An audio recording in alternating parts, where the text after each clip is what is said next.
meet today to honor the life of Father Peter Yorke, to embrace the ideas he fought so hard to promote, and to ensure that his lessons are not lost to history.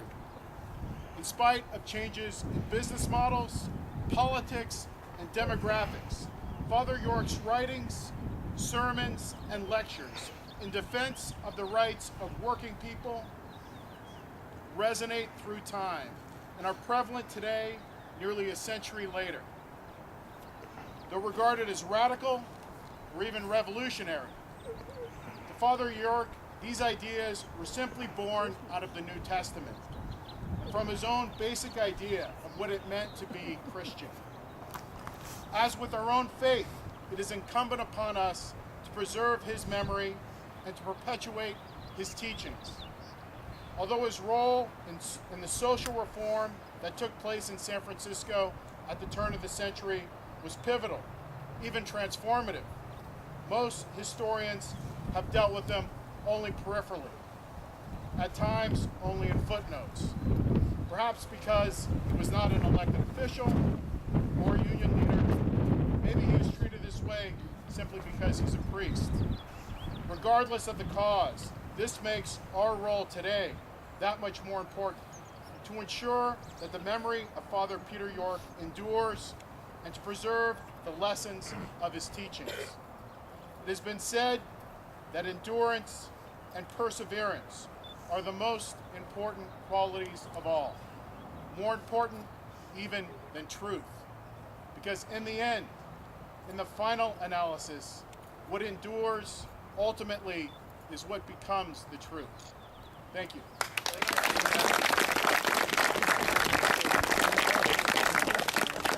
Okay, we have one more speaker, if John O'Rourke, local six electrician. All right, John. Thank you. It is my distinct honor and privilege to stand before you this morning to pay our respects to a great man, a champion of workers, Father Peter Yorke. Those of us in the labor movement can draw from and be inspired by the great acts and the example that Father Peter Yorke gave us. I draw from my Catholic faith. I use it as my moral compass to guide me and direct me as it relates to my job, my mission. And today, who will be our warrior?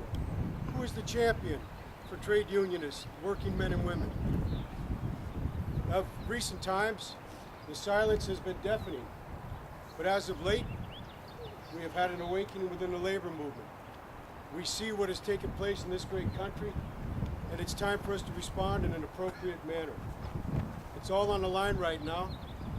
We don't have to look at Madison, Wisconsin. We can look across this country to see 9 to 14 states that are trying to strip away the rights of workers to collectively bargain, both in the public sector and the attack upon the private sector is prevalent.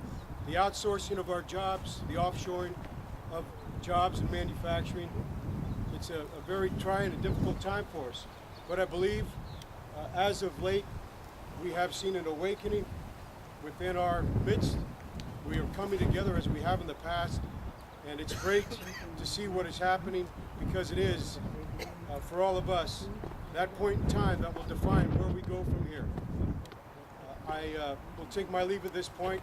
I look forward to this event each year to give tribute to a great man, the champion of workers' rights, the champion of trade unionists, and the way we give back, the way we emulate, and the way we show the great respect and admiration we have is take it out into the street, into our families, into our communities, and make sure that our Catholic faith and those who have gone before us are identified as those guiding principles that lead